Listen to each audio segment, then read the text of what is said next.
이제 저는 내려가겠습니다. 예, 오늘 말씀 제목이 무익한 종입니다. 사랑하는 성도 여러분, 여러분은 하나님께서 여러분에게 직업 말고 이름 말고 너의 신분이 무엇이냐고 물으신다면 어떻게 대답하시겠습니까? 자, 한번 빨리. 예, 좋습니다. 정답입니다. 저는 그런데 항상 1번, 저도 마찬가지입니다. 저도 항상 1번이 하나님의 자녀, 하나님의 딸입니다 라고 대답하고 싶었고 대답하고 있습니다. 그런데 저는 여기 오늘 말씀을 준비하면서 그런 저를 발견했어요. 저는 죄인입니다 라는 고백도 참 하지 않았구나. 그리고 저는 하나님의 종입니다 라는 고백도 참 하지 않았다는 것을 알았습니다. 왜냐하면 저는 항상 종이나 이런 죄인이라는 그런 고백보다는 사랑받고 있는 딸이기가 더 좋았거든요.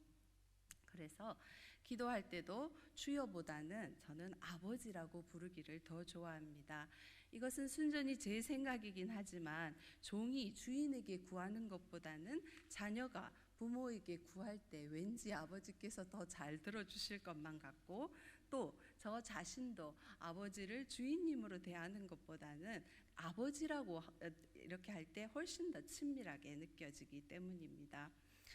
하나님을 주인님으로 여길 때는 하나님을 이렇게 생각할 때 감히 두려운 마음에 고개를 들기 어렵게 느껴지지만, 아버지라고 부르면 그분과 대화하는 것이 두렵지 않고 마음이 편해지기 때문에 무엇이든지 다 말할 수 있는 것 같기도 합니다. 그래서인지 모르겠지만 저는 자꾸만 종의 자리를 이탈하고 나는 자녀인데 뭐 좀 어때 이렇게 하면서 순종보다는 권리를 더 많이 주장할 때가 많았던 것 같습니다. 오늘 우리가 읽지는 않았지만 누가복음 15장부터 쭉 이어지는 내용은 바리새인들의 편견과 교만에 대한 내용입니다. 하나님의 백성이라면 누구나 할 것 없이 율법에 근거하여서 당연히 의로운 삶을 살아야 하는 것이 맞습니다. 그런데 그 바리새인들은 자기들과 비교해서 상대적으로 죄인으로 분류되었던 사람들을 향해서 상당히 무시하고 그리고 멸시하는 그러한 시선으로 바라보았습니다. 그것뿐만이 아니라 은연중에 자기들의 의를 자랑하고 과시하는 그런 태도도 취하였습니다. 예수님께서는 그런 바리새인들의 교만을 향해서 아버지의 마음을 저들에게 가르치시고 또 경고하시는 그런 내용들입니다. 오늘 본문은, 우리가 읽은 본문은 15장에서부터 쭉 이어지는 조금은 긴 이야기에 대한 예수님의 가르침의 결론에 해당합니다.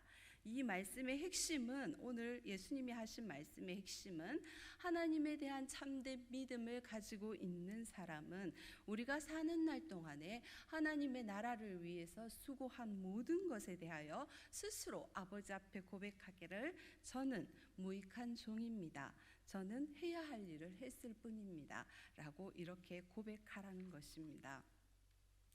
그래서 오늘 이 시간에는 하나님의 자녀이지만 동시에 우리가 종이라는 것을 기억하여서 종이 품어야 할 마땅한 마음에 대해서 살펴보고자 합니다. 오늘 말씀처럼, 오늘 예수님의 말씀처럼 무익한 종의 마음을 품고 살면 우리가 교만하지 않고 겸손한 삶을 살 수 있기 때문입니다.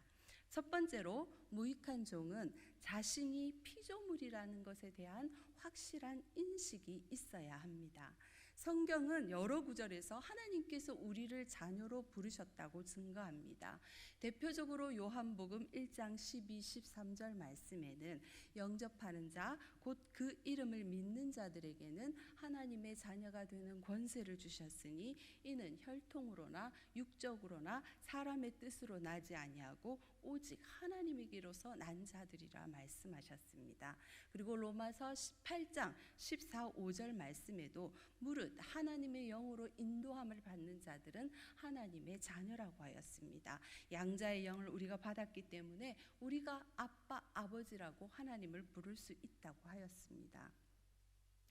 이 두 구절은 대표적인 구절일 뿐이고 신약에는 우리가 읽어보면 우리의 자녀됨에 대한 강조를 한 구절들이 아주 많이 나와 있습니다. 그럼에도 불구하고 사도들은 자신을 낮추어서 항상 무엇이라고 표현했습니까? 바로 종이라고 칭하기를 즐겨하였습니다. 왜 그랬을까요? 그것은 바로 그들이 하나님의 일꾼이라는, 하나님의 종이라는 고백인 것입니다. 우리가 자녀의 권세는 상속과 직결되어 있다는 것을 알고 있습니다. 상속은 종이 아니라 그 자녀에게 주어지는 것이죠. 물론 자기 스라의 자녀가 없다면 종에게 주인의 유언에 따라서 그 유산을 물려줄 수도 있습니다. 하지만 그런 경우는 아주 드문 경우지요. 이처럼 하나님 나라에 대한 상속이 우리 믿는 자들에게 반드시 주어질 것이라는 것, 다시 말하면 하나님 나라가 우리의 것이라는 것을 확증해 주실 때 성경은 항상 우리가 하나님의 자녀라는 것을 말씀해 주십니다. 하지만 동시에 하나님은 또한 우리를 종이라고 하십니다. 성경에서 종이라는 호칭을 쓸 때는 주로 우리가 하는 사역과 연관이 되어 있습니다. 즉 우리를 하나님의 일꾼으로 부르셨다는 것이지요. 하나님은, 우리 아버지는 참 신비로운 분이신 것 같습니다. 하나님은 전능하셔서 무엇이든지 혼자의 힘으로 다 하실 수 있는 능력이 있음에도 불구하고 혼자서 일을 하는 것을 기뻐하시지 않으십니다. 무엇이든지 함께 하기를 원하고 특별히 사람을 통해서 일하시는 것을 기뻐하십니다. 우리가 알듯이 창세기 1, 2장에 천지 창조하실 때도 보면 하나님께서는 홀로 계시지 않았습니다. 삼위일체 하나님께서 함께 일하셨거든요. 성부 하나님께서 혼자 이렇게 뚝딱 만들어내신 것이 아니라 우리가 아는 요한복음 1장 1절에는 태초에 말씀이 계시니라, 이 말씀이 하나님과 함께 계셨으니 이 말씀이 곧 하나님이라 하셨고, 그 3절에는 만물이 다 그 말씀 그로 말미암아 지은 바 되었다고 합니다. 그 말씀이 누구입니까? 바로 우리가 아는 성자 예수님이시지요. 그리고 창세기 1장 1절 말씀에 보면 땅이 혼돈하고 공허할 때 하나님의 신, 하나님의 영은 어디에 운행하고 있었습니까? 수면 위에 운행하고 있었습니다. 그러니까 성령 하나님 어디 가 있지 않은 것이 아니라 그 창조 때에 하나님과 함께 성부 하나님과 함께 계셨다는 뜻이죠. 이렇게 하나님께서는 항상 홀로 일하시지 않고 함께 일하시기를 즐거워하십니다. 그리고 성경에는 또 하나님께서 부리는 종들이 있죠. 그 종들이 바로 천사들이 종종 등장합니다. 천사들은 하나님과 사람, 하늘과 땅을 오가면서 하나님의 명령을 실행합니다. 이처럼 하나님은 홀로 사역하는 것을 기뻐하지 않으십니다. 그리고 또 하나님은 사람을 통해 일하시는 것을 기뻐하시는데 그 사역에 쓰임받는 사람을 바로 종이라고 칭하십니다. 그래서 우리는 하나님을 향해서 무엇이라고 부릅니까? 아버지라고도 부르지만 주여라고도 부르지요. 그런데 이 주여라는 호칭, 그리고 이 종이라는 호칭에는 사역적인 면에서뿐만이 아니라 우리가 처음 지음을 받는 그 순간, 그러니까 우리의 주권적인 면에 있어서도 우리는 처음부터 종이었습니다. 왜냐하면 종은 주권이 누구에게 있습니까? 바로 주인에게 있기 때문입니다. 종에게는 주권이 없습니다. 종은 주인의 소유물입니다. 그러므로 우리는 하나님의 피조물이기 때문에 처음부터 하나님의 소유고 처음부터 하나님의 종이었던 것입니다. 그런데 하나님께서는 인간의 악한 본성 때문에 사람이 사람을 종으로 삼는 것을 허락하시기는 했지만 기뻐하시지는 않으셨습니다. 성경에도 보면 종과 주인의 많은 역할들이 나오지만 그것을 하나님께서 기뻐하셔서 허락하신 것이 아니라 우리 인간의 악한 본성 때문에 허락하신 것입니다. 사람이 사람의 종이 될 때에는 대체적으로 어떤 전쟁에서 포로가 되거나 아니면 너무나 많은 빚을 졌는데 갚을 길이 없을 때 자신을 그 빚 대신에 팔아서 바로 종이 되기도 합니다. 그러한 모양은 하나님이 사람을 창조하실 때 본래의 뜻과는 맞지 않습니다. 하나님께서는 사람을 만드실 때 당신을 위해, 당신을 대신해서 하나님께서 창조하신 이 땅을 다스릴 대리왕으로서 사람을 창조하셨거든요. 그러니까 사람은 사람의 종이 될 수 없고 하나님의 종으로 지어진 것이란 말입니다. 여하튼 우리가 주여라고 너무나 자주 익숙하게 항상 부르니까 사실은 이렇게 멀리 느껴지지 아니하고 아주 친밀한 용어로 느껴지지만 실상 나와 창조주 하나님과의 간극은 아주 어마무시하게 큰 간극이 있습니다. 바로 하나님은 창조주고 나는 그가 지으신 피조물이라는 그러한 간극인 것입니다. 이 주여라는 말에는 우리가 의식하지 않더라도 하나님의 창조주 되심에 대한 고백이 포함되어 있고, 이 부름 속에는 우리가 하나님께서 우리를 만들지 않으셨으면, 하나님께서 우리에게 그 생기를, 그 생명을 불어넣어 주시지 않았으면 우리는 이 땅에서 살아서 움직일 수 없는 존재라는 뜻입니다. 바로 모든 것이 창조주 하나님으로부터 왔고 그로부터 주어졌다는 뜻이지요. 그런데 우리가 알듯이 창세기 3장에 보면 피조물이 감히 나를 만드신 하나님을 배반하는 일이 벌어집니다. 하지만 어떻습니까? 그 창조주는 그 배반한 피조물인 사람을 영원히 버리지 않으십니다. 당신의 하나밖에 없는 독생자 예수님을 희생하시면서까지 죄로 죽었던 그 피조물을 다시 살려내서 당신의 종으로 삼아 주십니다. 여러분, 부모님 되신 분들 자식을 위해서 죽을 수 있으시겠습니까? 네 라고 대답하지만 당장 닥치면 그렇지 않을 분들이 많을걸요. 예, 부모가 자식을 위해서 죽는 것도 사실은 쉽지 않습니다. 그런데 창조주가 그 만드신 피조물을 위해서, 그리고 영광의 하나님께서 자기를 배반한 원수를 위해서 죽는다는 것은 정말 쉽지 않은 일입니다. 이보다 더 큰 사랑은 이 세상에 없습니다. 그러므로 고린도후서 5장 17절은 말합니다. 그런즉 누구든지 그리스도 안에 있으면 새로운 피조물이라, 이전 것은 지나갔으니 보라 새 것이 되었도다라고 말합니다. 여러분, 우리는 그리스도 안에서 새롭게 피조된 새로운 피조물입니다. 새로운 생명으로 거듭났다는 뜻이죠. 고린도전서 6장 19절에는 너희는 너희의 것이 아니라 값으로 산 것이 되었다고 하였습니다.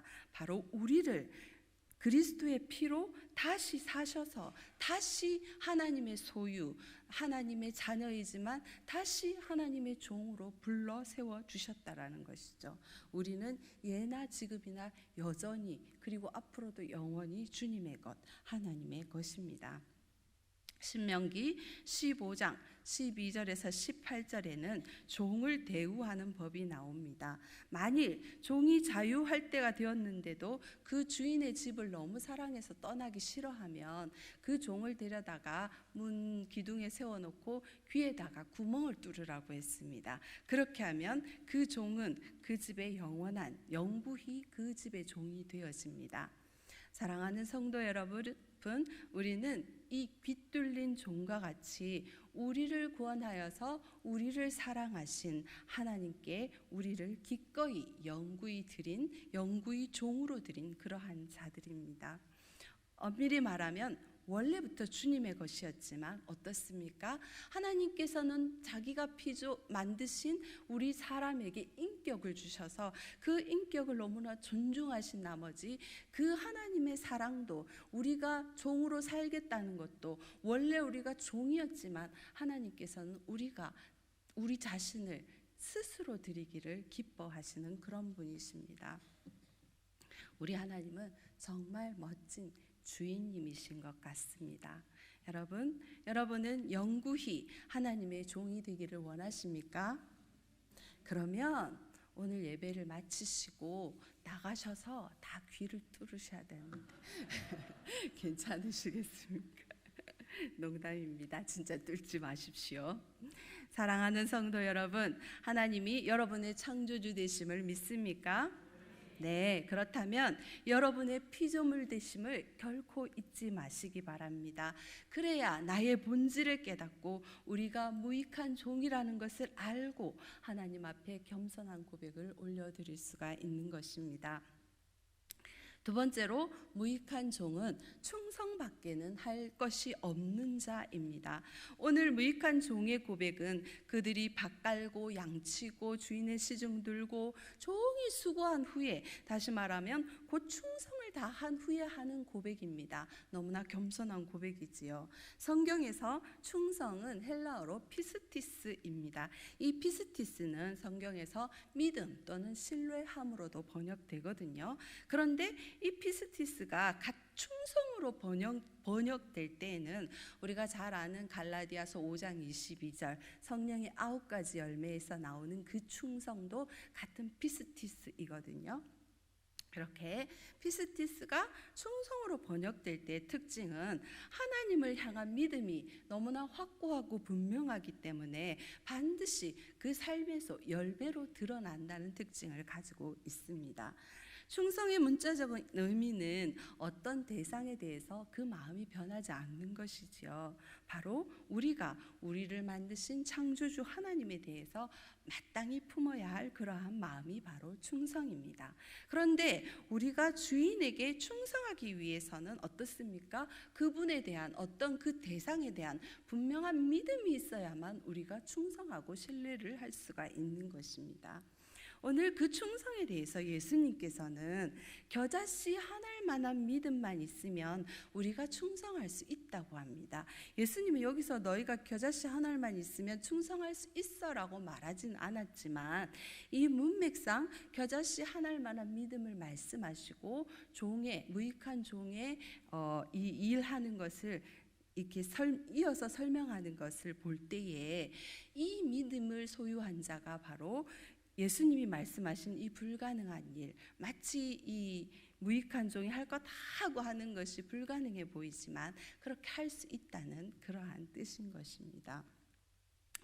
우리는 이 겨자씨가 너무 작아서 그 작은 믿음으로 무슨 역사를 이루겠느냐 하는 생각이 들 수도 있지만 예수님께서는 이 작은 믿음만 있으면 뽕나무더러 뿌리째 뽑혀서 바다에 심기어라 하면 순종할 것이라고 말합니다. 여러분은 이 작은 믿음이면 충분하다고 믿으십니까? 아멘이 없네요. 예. 예수님이 이 작은 믿음이면 충분하다고 말씀하십니다. 그 다음 일은 하나님께서 하실 것입니다. 저도 사실 이 말씀에 아멘이 안 되어서 묵상을 해보았거든요. 그랬더니 하나님께서 감사하게도 감동을 주시더라고요. 아니 어떻게 이렇게 작은 믿음으로 이런 불가능한 일을 가능하게 하지? 하고 기도하면서 묵상하고 계속 여쭤보았더니 하나님께서 주시는 감동은 너에게는 이 겨자씨 한 알만한 믿음만 있으면 돼. 그리고 그 믿음 가지고 나의 말에 순종하면 그 역사는 뽕나무가 뽑혀서 바다에 심기우는 그 역사는 내가 이룬다라는 그런 감동을 주셨습니다. 그렇습니다. 예수님께서 그러하다 하시면 그게 맞는 겁니다. 우리가 믿어지지 않더라도 때로는 이 말씀이 너무 불가능한 것 같지만 하나님께서 이 작은 믿음이 있으면 그렇게 된다 하셨으면 믿음 없는 우리가 부족한 것이지 말씀이 틀린 건 아니잖아요. 그죠? 여러분은 하나님을 나의 창조주로 믿으십니까? 여러분은 하나님이 나를 예수님의 피값으로 다시 사셔서 다시 당신의 소유로 삼으셨다는 것도 믿습니까?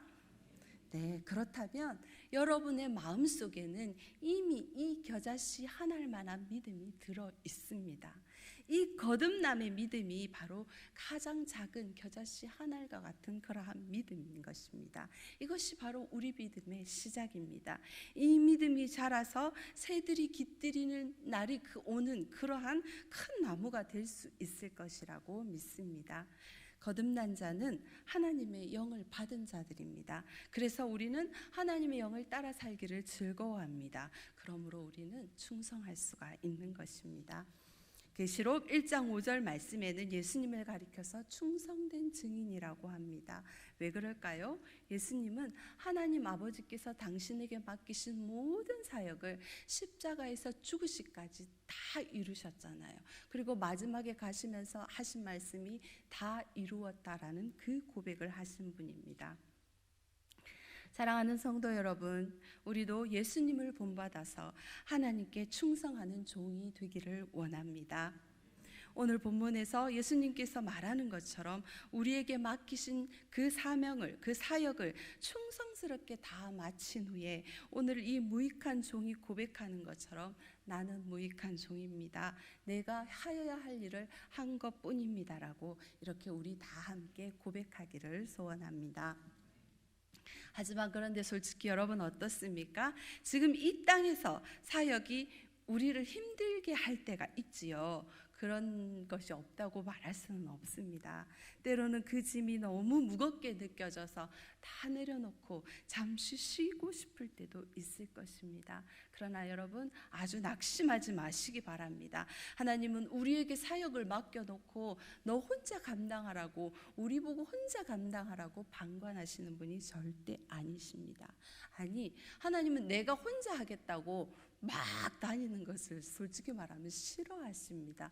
오히려 당신을 의지하고 함께 하시는 것을 훨씬 더 기뻐하시는 분이시지요. 이렇게 하나님은 우리와 함께 일하시기를 원하십니다. 마태복음 28장 20절 말씀에서 볼지어다 내가 세상 끝날까지 항상 너희와 함께 있으리라 약속하셨습니다. 여러분들에게 권합니다. 사랑하는 나의 종아, 내가 너와 함께 일하기를 원한다. 그러니 우리 함께, 나와 함께 아름다운 하나님의 나라를 만들어 가자꾸나. 이러한 감동이 우리 모든 성도님들에게 함께 하기를 원합니다. 아멘. 세 번째로 우리는 무익한 종이기에 주인의 자리에 앉지 말아야 합니다. 저는 개인적으로 이 세 번째 제목을 지키는 것이 가장 힘든 것이라고 생각합니다. 우리가 주 안에서 거듭났지만 아직 온전한 구원을 받지 못한 상태에 있고 우리는 육체의 연약함을 그대로 가지고 있기 때문에 조금만 방심하면 자기 자신을 하나님보다 더 사랑하기 쉽기 때문입니다. 세상은 우리를 향해 소리치지요. 내 인생은 너의 것이라고, 너의 인생은 너의 것이라고, 너의 주인은 너야. 그러니 내가 원하는 방식대로 너의 행복을 위해서 살라고 말합니다. 그러나 성경은 어떻습니까? 성경은 정반대의 목소리를 냅니다. 아니야, 너의 주인은 하나님이야. 하나님, 그가 너를 만드신 창조주야. 그가 내가 죄에 팔렸을 때 너를 예수님의 피로 주고 다시 사셨어. 그러니 너는 그의 것이라고, 하나님의 것이라고. 그래서 너는 그분에게 충성해야 한다고 성경은 우리에게 말합니다. 그러나 우리가 잘 알듯이 사탄은 항상 우리에게 유혹하며 다가옵니다. 사탄은 속이는 자이며 참소하는 자입니다. 사탄은 첫사람 아담과 하와를 속일 때하고 똑같은 방식으로 계속해서 우리를 유혹해 옵니다. 그 방식이 무엇입니까? 너는 하나님과 같이 될 수 있다라는 것입니다. 사탄은 처음부터 자기 자신, 사탄을 섬기라고 말하지 않습니다. 너 자신을 주인이 되라고 말합니다. 너무 그럴듯해 보이는 그러한 유혹이지요. 그러나 로마서 6장 16절 말씀에 보면 너희 자신을 종으로 내주어서 누구에게 종이 순종을 하든지 그 순종함을 받는 자의 종이 된다고 말했습니다. 그러니까 내가 사탄의 말을 들으면 사탄의 종이 되는 것이고 하나님의 말을 들으면 하나님의 종이 되는 것입니다. 그러므로 사람이 사탄의 말을 따르는 그 순간 우리는 자동적으로 사탄의 종이 되어버리고 마는 것입니다. 사람은 자기가 사탄의 종이 되었다고 절대 생각하지 않습니다. 그렇지만 이미 실상은 사탄의 종이 되어 있는 것입니다. 그런데 이 유혹이 얼마나 교모한지, 내가 넘어가는지도 모르게 이미 선이 넘어가 있기도 하고 나는 하나님을 위해서 지금 섬기고 봉사하는 줄 알고 있는데 알고 보면 내가 주인이 되어서 행동하는 때가 너무나 많다는 것입니다. 그 예로 오늘 본문 그 앞부분의 15장부터 이어지는 그 내용에 책망받는 바리새인들도 처음부터 그렇게 교만했던 것이 아닙니다. 처음에는 순수한 의도로 시작했습니다. 당시 이스라엘의 현실이 너무나 비참하고 어려웠기 때문에 이렇게 이스라엘이 심판을 받는 이유가 하나님의 말씀을 버렸기 때문이라는 것을 깨닫게 되었고, 그래서 다시 말씀으로 돌아가자, 우리가 말씀을 더 잘 지키자, 그래서 율법 준수에 그렇게 목숨을 걸었던 것입니다. 그러나 시간이 지남에 따라 거기에 자기의 공로와 자기의 의가 들어가고 자랑이 들어가고 과시가 가게 된 것입니다. 그래서 자기들이 볼 때에 자기들의 기준에 미달되는 사람들을 경멸하는 그 자리까지 가게 된 것이지요. 바로 자랑과 과시는 우리가 잘 알듯이 대표적인 자기 우상입니다.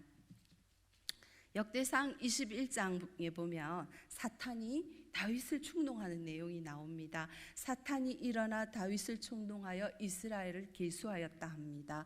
다윗의 인구조사가 여러분들 읽으셨지요? 뭐 그렇게 심각한 죄인가 싶겠지만 그가 인구조사를 시행한 그 동기가 문제인 것입니다.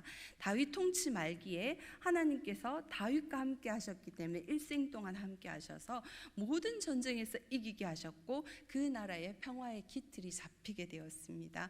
다윗은 분명히 하나님께서 함께 하셨고 하나님께서 이기게 하셨다고 우리가 시편을 읽어보면 수없이 많이 나옵니다. 그러나 사탄이 그 마음을 충동하는 그 순간, 유혹을 받는 그 순간만큼은 자신의 군사력을 확인하고 싶었던 것입니다. 그래서 요압이 막아도 가서 하라고 했거든요. 하나님의 군사력이 아니라 바로 자기의 군사력을 알고 싶었던 것입니다. 다윗은 그 순간 하나님을 잊어버린 것이죠. 이스라엘의 참 주인이 누구입니까? 다윗입니까? 아니죠. 하나님이십니다. 그러나 다윗은 그 순간만큼은 하나님이 아니라 자기가 이스라엘의 왕이고 자기의 나라, 자기의 군사력을 확인하고 싶었던 것이죠. 이것이 바로 다윗이 하나님의 자리를 차지했던 것입니다. 유다왕 히스기야의 경우도 마찬가지입니다. 그가 죽을 병에서 고침을 받은 후에 바벨론에서 사신이 왔죠. 그때 그는 왕궁에 있는 모든 보물과 그리고 무기들을 다 보여주었습니다. 그렇게 보여준 이유는 나의 나라가 하나님의 나라가 아니라 나의 나라 우리 유다가 이렇게 부강하고 힘이 있으니까 바벨론 당신들 우리하고 같이 편을 먹고 같이 도우면서 모든 전쟁에서 같이 나가 싸우자라는 것이지 않습니까? 그 순간만큼은 히스기야도 하나님이 아니라 바로 바벨론을 더 의지하였던 것입니다. 이스라엘의 주인은 히스기야가 아니라 하나님이시고 하나님께서 위기에 처한 이스라엘을 몇 번이나 히스기야 시대에 도왔던 것을 그는 알고 있었습니다. 그러나 그는 그 순간만큼은 잊어버리고 하나님 대신에 자기가 그 왕의 자리를 차지하였던 것이죠. 그러므로 우리는 기억해야 합니다. 잠언서 4장 23절 말씀에 모든 지킬 만한 것 중에 더욱 너희 마음을 지키라고 하였습니다. 생명의 근원이 이에서 남이니라. 조금만 방심하면 우리는 어느새 우리의 마음이 자기를 향해 가고 있는 것을 발견합니다. 사랑하는 성도 여러분, 우리는 항상 깨어서 우리 마음의 동기를 살펴보아야 합니다. 나의 결정과 나의 선택이 과연 하나님을 위한 것인지 나를 위한 것인지 살펴보아야만 합니다. 내 마음을 지키는 것은 가장 중요하기 때문입니다. 우리가 하나님의 자리를 차지하게 만드는 것, 그것이 바로 사탄의 목적입니다. 우리가 하나님의 자리에 앉게 되는 그 순간에 우리는 하나님이 나의 주인이 아니라 나의 주인이 사탄의 종으로 전락하게 된다는 것을 잊지 마시기 바랍니다. 저도 제 안에서 정말 해결되지 않는 한 부분이 있었습니다. 제가 유치부를 위해서 기도할 때에 정말 고민이 되었던 한 부분이 아버지의 마음이 이 안에 잘 부어지지 않는 거예요. 정말 우리 아이들을 사랑하죠. 너무 사랑하는데 정말 사랑해서 그 아이들을 위해서 기도하지 않는다는 것을 제가 어느 순간 깨달았습니다. 아이들을 위해서도 기도하지 않고 하나님의 영광을 위해서도 기도하지 않고, 알고 봤더니 제 사역의 열매를 위해서, 저를 위해서 기도하고 있었던 것입니다. 이러한 마음으로 계속 사역을 한다는 것은 참 힘이 들었습니다. 모든 것이 위성 같았고 답답했고, 이러한 나의 기도를 하나님이 안 들어주실 거라는 생각이 확실히 들더라고요. 그래서 이렇게 기도할 바에 안 하는 게 낫겠다 싶은 생각까지 들면서 참 많은 번민을 했던 시간이 있었습니다. 그러한 영적 갈등 속에서 하나님께 그래도 계속 기도했을 때 하나님께서 제 안에 저 자신을 보여주셨습니다. 알고 보았더니 제가 사람의 평가에 무척 민감한 사람이더라고요. 그래서 아니 왜 그렇게 사람의 평가에 집착하나 하고 또 보았더니 저 자신을, 저의 존재 가치를 증명하고자 하는 욕구가 상당히 강하더라고요. 바로 그 이유 때문에 항상 내가 가장 우선되고 내가 가장 앞서 있고 아버지의 마음이 부어지지 않고 우리 아이들을 향한 진정한 사랑으로 기도하지 못했다는 것을 깨닫게 되었습니다. 그때에 하나님께서 또 저에게 그래도 불쌍히 여기셨는지 감동을 주신 내용이 있습니다. 하나님께서 말씀하셨습니다. 내가 너를 사랑한다. 그러니 너는 너의 가치를 더 이상 사람 앞에 증명할 필요가 없어. 너는 내가 나의 독생자를 내어주기까지 할 만큼, 그렇게 해서 너를 구원할 만큼 너는 가치 있는 존재야 라고 말씀해 주셨습니다. 참 많은 위로가 되었고, 아 그래, 더 이상 평가에 신경 쓰지 말자, 그렇다고 사역을 대충 하겠다는 뜻은 절대 아닙니다. 예, 그러한 마음이 들었습니다. 솔직히 고백하면 인정의 욕구가 100% 사라졌다면 그것은 거짓말이겠죠. 그러나 기도할 때마다 그리고 사역할 때마다 이 감동을 잊지 않으려고 노력하고 있습니다. 사랑하는 성도 여러분, 우리의 영원한 주인은 오직 한 분, 우리의 창조주 아버지 하나님 한 분뿐이십니다. 그분보다 우리를 더 사랑하시는 분은 이 세상에 없습니다. 그분은 나보다 나를 더 사랑하시는 분입니다. 우리 그분께 항상 이렇게 고백했으면 좋겠습니다. 사랑의 주님, 저는 무익한 종입니다. 그저 제가 하여야 할 일을 했을 뿐입니다. 오직 하나님 한 분만 영광 받으시기를 원합니다. 아멘. 찬양으로 나아가겠습니다.